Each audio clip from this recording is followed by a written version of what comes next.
আসসালামু আলাইকুম রহমতুল্লাহি ওয়া বারাকাতুহু। বাংলাদেশে বেশ কিছুদিন ধরে অর্থাৎ 12ই মার্চ যে সংসদ অধিবেশন শুরু হয়েছে, এরপর থেকেই শুরু হয়েছে সংবিধান সংস্কার নিয়ে একটি বিতর্ক। বাংলাদেশ জাতীয় সংসদ যেদিন সদস্যগণ শপথ গ্রহণ করেন, সেই দিনে তারা একটা গ্রিন সিগন্যাল দিয়েছে, তারা জুলাই সনদ গ্রহণ করবে না। বাংলাদেশ জাতীয়তাবাদী দল বিএনপি জুলাই সনদ বা 36শে জুলাইকে কেন্দ্র করে যে সংবিধান সংস্কারকে কেন্দ্র করে যে শপথ অনুষ্ঠান হয়েছিল, তারা সেখানে অংশগ্রহণ করে নাই। বাংলাদেশ জাতীয়তাবাদী দল সেটিকে বর্জন করেছে। অপরদিকে বাংলাদেশের বিরোধী দল বাংলাদেশ জামায়াত ইসলামী ও তার সহযোগী সংগঠন এনসিপি সহ এটিকে তারা গ্রহণ করে। কিন্তু সম্প্রতি টকশোতে বিভিন্ন আলোচনা হচ্ছে, বিশেষ করে সংসদের যে আলোচনা হচ্ছে,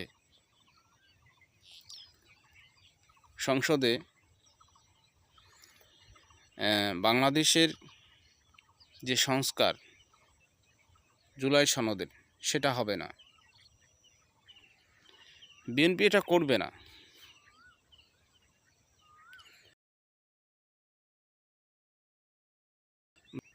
বিএনপি প্রাধান্য দিবে। বিএনপি যেভাবেই হোক একটি সংখ্যা গরিষ্ঠ দল, অনেক আসন পেয়ে তারা ক্ষমতায় এসেছে, কাজেই তারা সংবিধান সংস্কার করবে,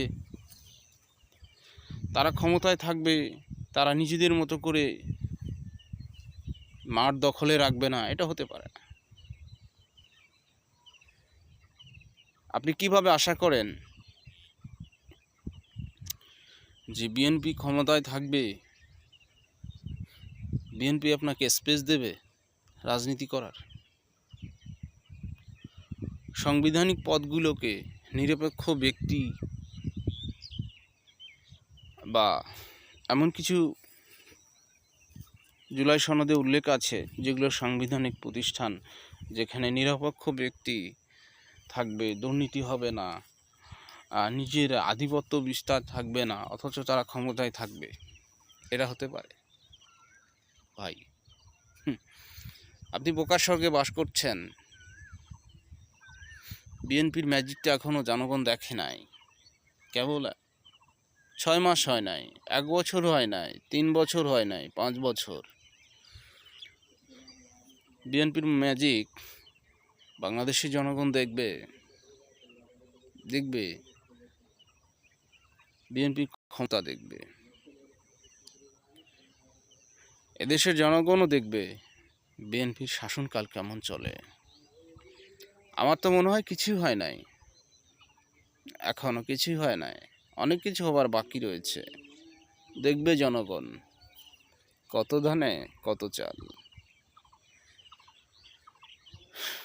জুলাই সনদ নিয়ে অনেক কথা বলছে বাংলাদেশ জামায়াত ইসলামী।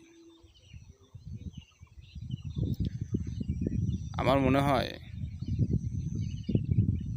বাংলাদেশ জামায়াত ইসলাম সফল কাম হবে না জুলাই সনদ নিয়ে। জুলাই সনদ বাস্তবায়ন হবে না রে ভাই। তারা গণভোটকে খুব একটা গুরুত্বের সাথে গ্রহণ করে নাই। তারা হ্যাঁ ভোট এবং না ভোটের পক্ষে, হ্যাঁ ভোটে ক্যাম্পেইন করলেও তারা না ভোটে দিয়েছে। বিশাল জনগোষ্ঠী তাদের কর্মী সমর্থক হ্যাঁ ভোট দিয়েছে। কাজেই তারা সবসময় হ্যাঁ ভোট দিয়েছে এবং না ভোটও দিয়েছে, তবে তারা আন্তরিকভাবে না ভোটের পক্ষেই ছিল। তার বহিঃপ্রকাশটা এখন আমরা বাস্তবে দেখতে পাচ্ছি। তো যাই হোক, বিএনপি খুব সহজেই যে জুলাই সনদ বাস্তবায়ন করবে, এটা খুব সহজ ব্যাপার বলে আমার মনে হয় না। তবুও দেখা যাক, জনগণ চায়, কিন্তু জনগণ চাইলেই তো হবে না। জনগণ চাইলেই সব কিছু হবে না। অনেকে বলে জনগণ নাকি ক্ষমতার উৎস। ভাই, বাস্তবতা ভিন্ন কথা। জনগণ ক্ষমতার উৎস কি অন্য কিছু উৎস, সেটা আপনি চোখ খুলে দেখলেই বুঝতে পারবেন। তবে যে জুলাই সনদ নিয়ে অনেক কথাবার্তা বিতর্ক হচ্ছে, এটা বাস্তবায়ন করা যে খুব একটা সহজ ব্যাপার তা কিন্তু নয়। তবে একথা সত্য, জুলাই না হলে, জুলাই আন্দোলন না হলে বাংলাদেশের আজকের এই সংসদকে আমরা দেখতে পেতাম না। হয়তো বা আজকের এই সংসদকে প্রিয় আপাকে দেখতে পেতাম। জুলাই না হলে এই সংসদ ধারাবাহিকভাবেই চলতো। প্রিয় আপা শেখ হাসিনা আপার কেরেসমতি দেখতাম, তার স্ক্রিপ্টগুলো দেখতাম পেতাম। আমাদের আপা, আমাদের শেখ হাসিনা আপাকে আমরা দেখতে পেতাম। জুলাই সনদ যদি না হতো, ৩৬শে জুলাই যদি না হতো, হয়তোবা আমাদের প্রিয় নেতা মাননীয় প্রধানমন্ত্রী তারেক রহমান লন্ডনে থেকে ভিডিও লেকচার দিতেন, আর আমাদের সবার প্রিয় জনতার দল, আপামর অতিশয় সাধারণ জনগণের দল বাংলাদেশ জামায়াত ইসলাম, অনেক নেতাকর্মী অত্যাচারিত, নির্যাতিত হতো, জেলের কারাগারে, আবদ্ধ কারাগারে শিকল বেড়িয়ে অবস্থায় থাকতো। আর বাংলাদেশের জনগণ সেই সময়গুলোর জন্য দুঃখ প্রকাশ করত।